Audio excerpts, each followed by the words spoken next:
Many people search for strength in their hands, in their muscles, or in how loud their voice can be. But life slowly teaches us a quieter truth. The greatest strength does not live in the body. It lives in the mind. And before we begin, take a deep breath and let this story guide your heart. Once in a quiet village, surrounded by tall mountains and wide golden fields, there lived a young boy named Leo. He was kind, curious, and full of dreams. Every morning, his eyes shone with excitement for something new. One day, Leo wanted to learn farming.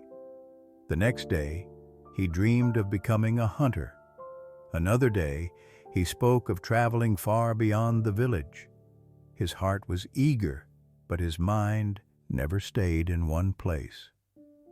Leo's father, Daniel, was very different. He was a simple farmer who lived by discipline. He woke up before the sun, worked quietly in the fields, and finished every task he began.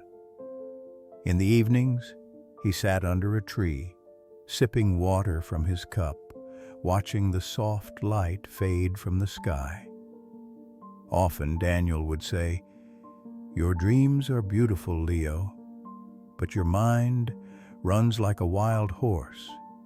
If you do not guide it, it will carry you away from your own path."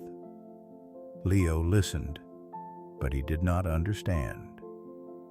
One morning, Leo tried archery.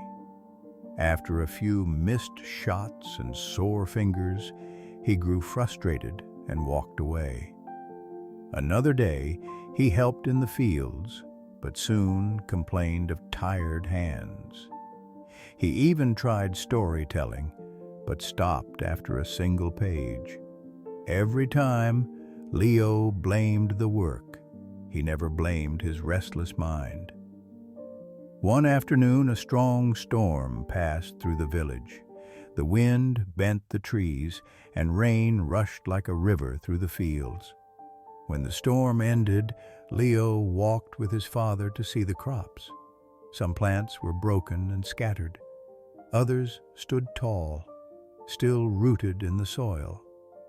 Leo looked confused. "Why did some survive, Father?" Daniel gently touched a strong plant and said, "These were cared for every day. They were trained to stand firm. The others grew without care." Those words stayed with Leo like a seed planted deep in his heart. A few days later, Leo heard of an old teacher who lived near the edge of the village beneath a large tree.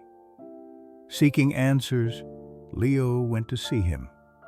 Before Leo could speak, the old teacher smiled and said, "A restless mind speaks even when the mouth is silent." Ashamed, Leo lowered his head. The teacher lifted a small jar filled with muddy water and shook it. The water became dark and cloudy.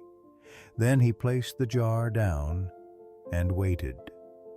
Slowly, the dirt settled, and the water became clear.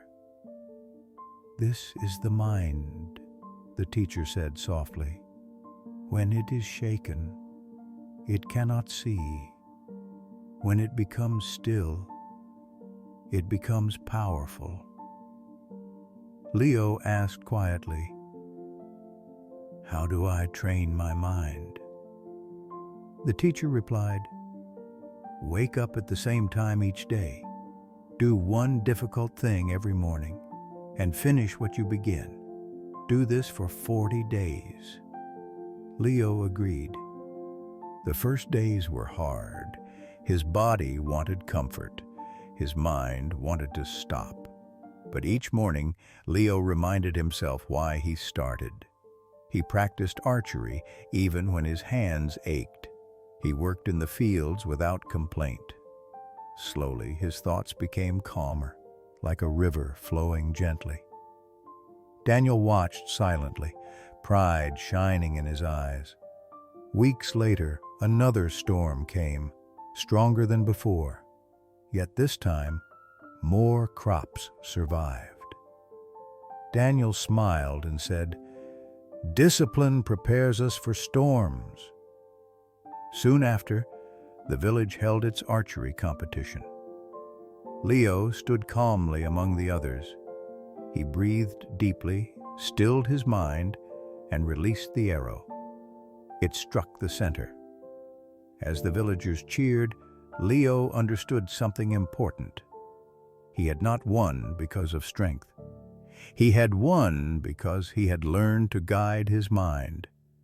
A restless mind breaks in small storms. A disciplined mind stands like a strong tree. Life will always test us, but calm focus decides who remains standing. Thank you for listening. For more peaceful and heart-touching stories, subscribe to Mindset Stories. May wisdom guide your steps.